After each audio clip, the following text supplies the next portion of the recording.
Te cagas de miedo, ¿verdad? Todos. Nunca se quita. Al sexo, a nuestros malos pensamientos, al qué dirán, a ser uno mismo. A todo le tenemos miedo. Y ahí nos quedamos. Y es que, claro, somos bebés, somos niños y somos totalmente libres. Somos pura duda, toda una rebelión, individualidad, belleza, inocencia. Y así no se puede vivir. Así que les enseñamos a los niños, nos enseñan a que el límite es el miedo. Hasta ahí llegaste. De hecho, la naturaleza sí nos enseña. Tienes algo llamado miedo adentro de ti que cuando está acorde al peligro que tienes enfrente, te hace alejarte. Así no te avientas de un precipicio, así no te quemas la mano cuando algo está caliente. Pero cuando lo que te amenaza no está en proporción a lo que sientes, te frena. Y es que así nos enseñaron. La naturaleza tiene eso adentro de ti. Pero luego vinieron nuestros padres, la sociedad, la iglesia, el Estado y todo lo que conoces a enseñarte dónde terminas, porque si no, no puedes funcionar. No puedes funcionar como todos funcionan en sociedad. Así que llega el miedo y te limita. Y cuando sientes miedo, corres de ahí y te regresas a donde estabas. Y por eso te quedas con la vida que tienes. La vida que te tocó vivir está antes del miedo. La vida que quieres está después del miedo. Y nunca se quita el miedo. Nunca. ¿Quieres crecer? ¿Quieres expandirte? ¿Quieres sentir amor? Está después del miedo. Si te estás peleando con lo que digo y tú sientes amor y nunca vas allá del miedo, sí, poquito. Pero ¿quieres sentir amor? ¿Plenitud de verdad? Está después del miedo. Y tienes que aprender a cruzarlo. El miedo es una forma pasiva del enojo, por ejemplo. Tienes que aprender a reconocerlo. ¿Quieres salir del miedo? Enójate.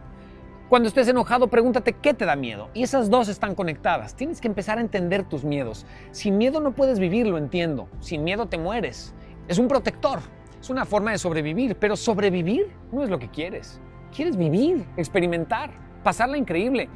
Y en vez de que digas tengo miedo, quiero que ahora digas soy miedo. Cada vez que sientas miedo, di soy miedo, para que te des cuenta que toda tu vida ahora es eso. Para que lo hagas grande y entiendas que te jode. Para que le des la importancia que merece. No sientes miedo, eres miedo. Sal de ahí y vas a ver la vida que puedes tener. Atraviésalo. Y cuando sientes miedo y digas soy miedo, ahora quiero que lo lleves más profundo y digas soy deseo. Sientes miedo porque deseas o porque posees.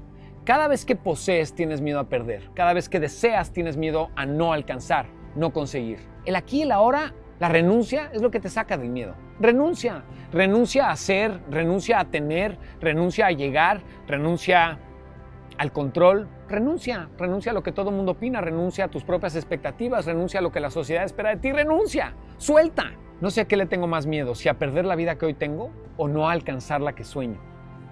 Así que el miedo a mí me mueve y el miedo lo siento, no lo reprimo, ni hago como que no está, ni hago pendejadas para sentir que soy bien positivo. Tengo miedo, lo hablo.